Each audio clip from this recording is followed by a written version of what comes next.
You just heard from two studs. And both of those men changed the way they thought. And when they changed the way that they were thinking, all of a sudden, look at the results that they're getting. It all started with the change of thinking. I'm so proud of both of them. They're going to be huge. Both of these guys know how to create a great team environment and make it exciting and winning, build team attendance, get people going for their promotions. It's going to be great to see what both Brad and Leo do in the next 3 years. By the time they go back to the Dome in just 2 years, you're going to see them walk across the red carpet, I'm going to tell you right now. And it won't be for what they went back for this last go around. It'll be for new stuff. They've already got new goals and dreams set out, and they are going to be huge. I'm so proud of both of them. I love you guys. Thank you very much for sharing. CJ, hit that next graphic if you would for me. Let me go through the rest of the slides 6 through 10 just real quick. File number 6, the rich people admire other rich and successful people. The poor resent them. You know why that is? Because they don't want to change. And so rather than change, they're going to make excuses and resent people. But the rich, they don't. They can always get a little bit better. So they're thinking. If Randy Godfrey said something to me, I listened to him. I remember calling him right when Term Now came out because I thought, I need to ask Randy, what does he think about this? Because I was learning it. Well, I didn't go to the wrong people. I was calling Randy. There's a big difference. So you got to think the right way. Listen to the right people and don't listen to the wrong people. File 7, if you would, real quick. CJ, hit that one for me. The rich people associate with positive, successful people. The poor associate with negative or unsuccessful people. It's always like you're trying to change the negative people. No, here's what you need to do. Get them out of your life. Yeah. Divorce yourself from them. You don't need to hang around them. That would be dumb. Pray for them, love them, but don't hang out with them. There's a difference. Hang out with people that are better than you. I was fortunate, one of the men, Fred Smith, who passed away a couple years ago, I had a chance to sit with him for a couple of years in my life. He was a great mentor to Zig, actually. He said to me once, he said, Craig, try to be the smallest man in the room.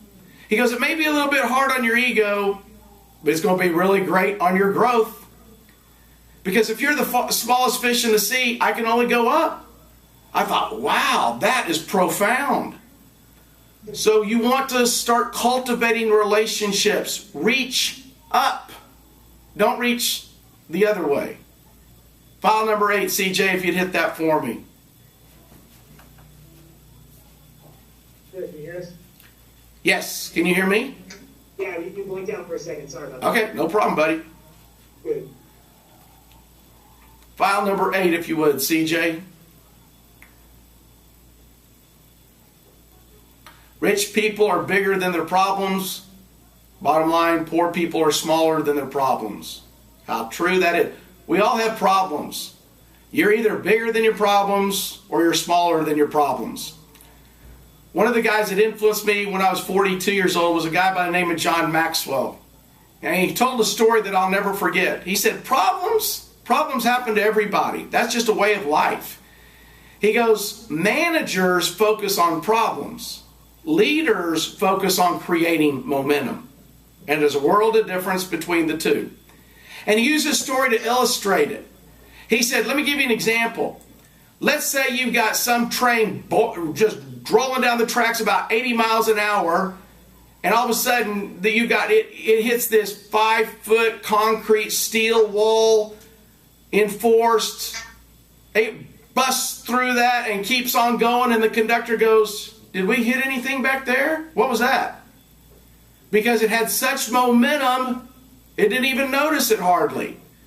But he said you could put a 2-inch piece of plywood if that train was dead in its tracks and stopped and you couldn't get it started. He goes, your problem isn't your problem. The problem is you have no momentum. And leaders focus on creating momentum. Why do you think Brad Boyd and Leo Garcia are so? They understand focusing and building and creating momentum. They're bigger. They got problems, They just don't focus on those. Next file, if you would, CJ. Hit number 9 real quick. The rich people act in spite of their fear. The poor people let fear stop them. How true that is. Be a person of action. There's about 20% of the people in the world that initiate, and 80% react. Don't be in that bottom 80%. Well, I'll react to something. Initiate. Start. Move. Take action in spite of fear. Embrace it. Keep moving forward. And then file number 10. The rich people constantly learn and grow. The poor people think they already got everything figured out. They already know anything. Poor people, are they reading books? Heck no. Are they trying to get around somebody a little bit higher than them so they can learn from them? Probably not. But if you're going to be, you got to associate with the right people, read the right books, listen to the right stuff, and you can do just exactly what Brad Boyd and Leo Garcia, and of course my great friend Randy Godfrey's done. And guess what happens when you think differently? You'll make $1 million one day if you stay the course. It'll happen. It just got to follow suit. It's like the rule of 72. You think, man, is this sucker ever going to compound? But if you keep working on your thinking and the right activities, what happens when the rule of 72 compounds? It goes just through the roof, doesn't it? That's the same thing here. It's the same principle. That's what's so great. So I got a question for you. If you'll hit that last slide for me real quick, CJ. How do you think? Be honest with yourself this morning and grade yourself right now. How do I think? Here's a good example for you. Put a number to your thinking on a scale of 1 to 10, with 1 being low and 10 being high. Here's the bad news. Whatever number you currently pick, you can only attract and recruit people that are below that. See, a 19-year-old unemployed single female will probably only recruit an 18-year-old single unemployed female into Primerica. No offense, but you're not going to build any big business with 18, 19 unemployed single people still living at home. But if you grow your thinking and your leadership and your recruiting, then all of a sudden your net gets bigger and you can attract anybody. And that's what's exciting. But it starts with your thinking. Work on that. As I close, the last part of this article that Zig Ziglar wrote was this. Over the years, I've talked to hundreds of people in audiences. I've talked with them all over the world. I have come to the conclusion there are 8 things all of us want. 8 things, regardless of our age, education, ethnic background, or gender. Everybody wants these 8 things. Number 1, they want to be happy, healthy, reasonably prosperous, secure, to have friends, peace of mind, a good family, and hope. And he goes on to say, remember, it all starts with hope.